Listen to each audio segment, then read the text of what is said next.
गरीब का जादुई पंखा। हमारी मैया, अरे ये पंखा किसने बंद कर दिया है? देखो तो पूरे घर में गर्मी मच गई है। अरे ओ सीता, सीता। अजी क्या है? अरे ये पंखे की हवा जा किधर रही है? मुझको जरा भी हवा नहीं लग रही। अजी चुप करके सो जाओ, हो सकता है गर्मी से बिजली कट गई होगी। तभी दोनों बच्चे प्रीति और सीनू भी गर्मी और पसीनों से लथपथ आधी रात को ही उठकर लड़ने लग जाते हैं। अरे सीनू के बच्चे, चल दूर हो मुझसे, मुझे गर्मी लग रही है। जब देखो मुझ में आकर चिपक जाता है। मुझे भी तुम्हारे पास छोड़ने का कोई शौक नहीं है। हाँ, क्या बात है, तुम दोनों भाई बहन फिर शुरू हो गए लड़ना। एक तो पंखा भी नहीं चल रहा।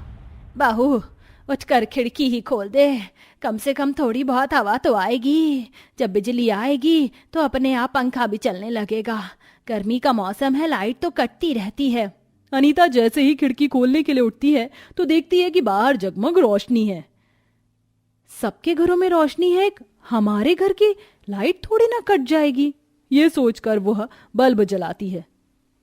लाइट तो आ रही है। तो फिर लगता है हमारे घर का पंखा फूक गया है।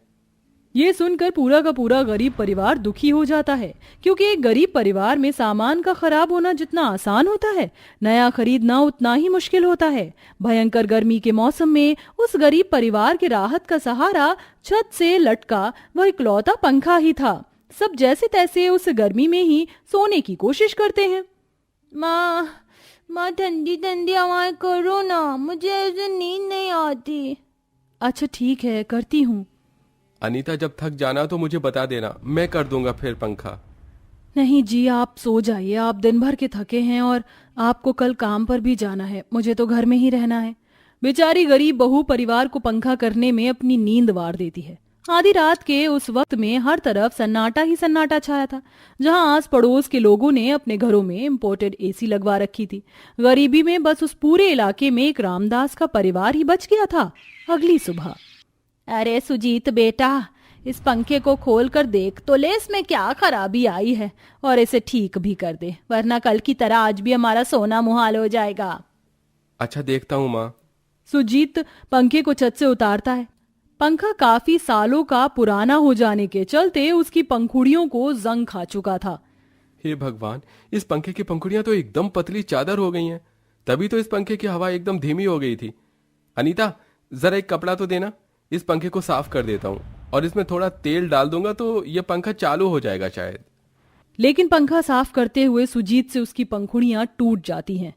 हे भगवान, क्या सुजीत, किसने कहा था तुझको सारा जोड़ इस पंखे में ही आजमाने को? तोड़ दिया ना। थोड़ी मोड़ी हवा तो दे रहा था उस गर्मी में। कहते कहते सीता की बूढ़ी सी आंखों में पानी भर आता है। माँ तुम चिंता मत करो, हम सेठ से कुछ पैसे मांग कर देखते हैं। दोनों बाप बेटे लालचंद के लिए काम करते थे, जिसकी खुद की ईंट की भट्टी भी चलती थी और लकड़ी का गोदाम भी, जिसमें वह बढ़ई का काम करते थे।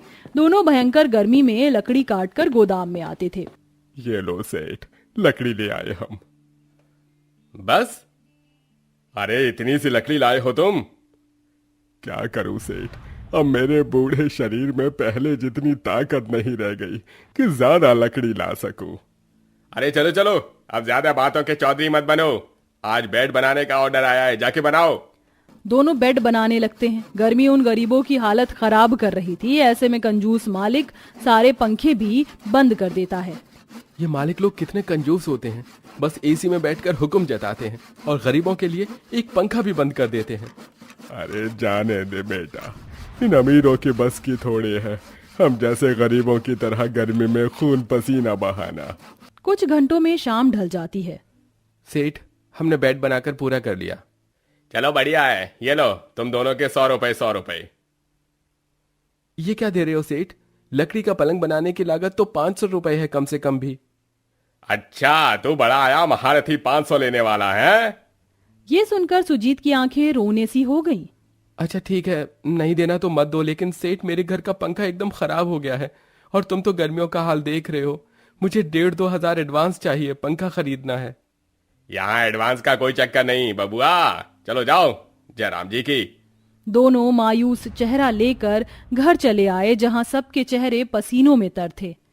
अजी पंखा खरीद लाए क्या?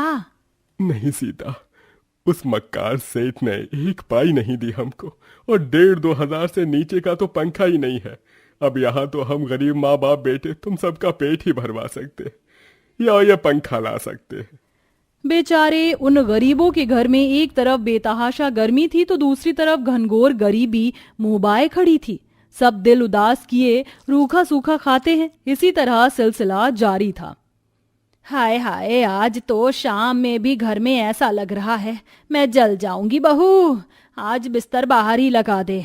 अब तो इस गर्मी में हम गरीबों को पवन देव का ही सहारा है। सब आंगन में बिस्तर डालकर सो जाते हैं, लेकिन मच्छर भिनभिनाने लग जाते हैं। अरे इन मच्छरों ने तो काट काट कर पूरा शरीर लाल कर दिया है। एक पत्ता भी हिलडुल नहीं रहा कि थोड़ी हवा लगे। आय हाय। इतनी कठिनाई और गर्मी के कहर में बिना पंखे के सोना सास बहू से सहा नहीं जाता। माँ जी, अब ये गर्मी और नहीं बर्दाश्त होगी। अब हम सास बहू को कुछ करना होगा। मगर क्या करेंगे बहू? पैसा पास होता तो पंखा ही खरीद लाते। वो तो है नहीं, लेकिन जंगलों में लकड़ी और घास तो है। उन्हें काट काट हम लकड़ी का पटरा, घास की झाड़ू ये तो बनाकर बेच सकते हैं। हाँ, ये सही सोचा है। दोनों सास बहू कड़ी गर्मी में जंगल में आती हैं। ये बाकी सारे पेड़ तो एकदम हरे भरे हैं, सिर्फ एक यही पर बंजर और सूखा है। इसे काट लेती हूँ। वह जैसे पेड़ में कुल्हाड़ी चलाने वाली होती, तभी पेड़ एकदम हरा भरा हो जाता है और पत्तों से भर जाता है। ठहरो, मुझको मत काटो। तुम तो एकदम से हरे कैसे हो गए? यहाँ तो सूखा सा पेड़ था। क्योंकि मैं जादुई पेड़ हूँ। लोगों से अपनी पहचान छुपा कर रखने के लिए मैं बंजर बना रहता हूँ। तुम्हें क्या चाहिए? अनीता रोते रहते उस जादुई पेड़ को सब बताती है। और इसलिए हम लकड़ी काटने आए थे, ताकि थोड़ा बहुत सामान बेचकर हम एक पंखा खरीदने लायक पैसे जोड़ सके। उसकी जरूरत? ठहरो। पेड़ झूम झूम कर अपने ऊपर से कुछ जादुई पेड़ की डाली गिराता है। ये लो, ये जादुई लकड़ी ले जाओ, और इसे जो भी पंखा तुम बनाओगी वो तुम्हें इतनी ठंडी ठंडी हवा देगा कि एसी भी फेल हो जाएगा और तुम्हारी परेशानी भी मिट जाएगी। जादुई लकड़ी घर लाकर दोनों गरीब सास बहू अपने पति से प्यारा सा पंखा बनवाती हैं और सुजीत उसे छत से टांग देता है। हाँ, आप दोनों के कहने पर हमने ये लकड़ का पंखा बना तो दिया, लेकिन लगता है नहीं चलेगा। तभी एकदम से पंखा बिना बिजली के चालू हो जाता है। अरे वाह, ये पंखा कितनी तेज तेज चल रहा है और कितनी ठंडी हवाएं भी दे रहा है, जैसे कि जादुई पंखा हो। तभी एक चमत्कार हो जाता है। जादुई पंखा किसी इंसान की तरह पटर पटर बोलने लगता है।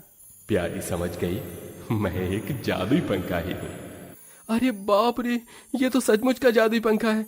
मगर काश कि यह पंखा ठंडी ठंडी हवाएं बरसाने के साथ थोड़े पैसे भी बरसा देता, तो हमारे गरीबी भरे उलझन में सुलझ जाती।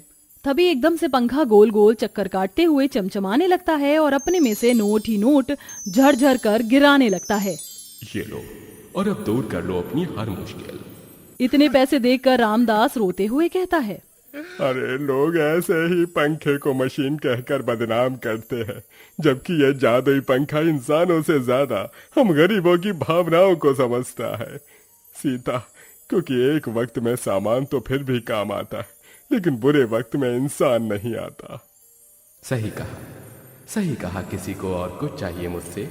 तभी सीनू हाथ उठाकर बोला, हाँ, मुझको चाहिए नए नए कपड़े और अच्छे वाले जूते भी। तभी जादुई पंखा नन्हे सीनू की फरमाइश भी पूरी करता है। ये लो राजा बेटा, अब खुश? अब सब एक एक करके अपने अपने लिए कपड़े लेते हैं, खाने पीने की चीजें मांगते हैं और उस गरीब परिवार के दिन राहत में बीतते हैं। साथ ही सुजीत एक पंखे कूलर की दुकान खोलता है, जिससे वह पैसे दे पाने में असमर्थ गरीबों को पंखे फ्री में देकर मदद करता है।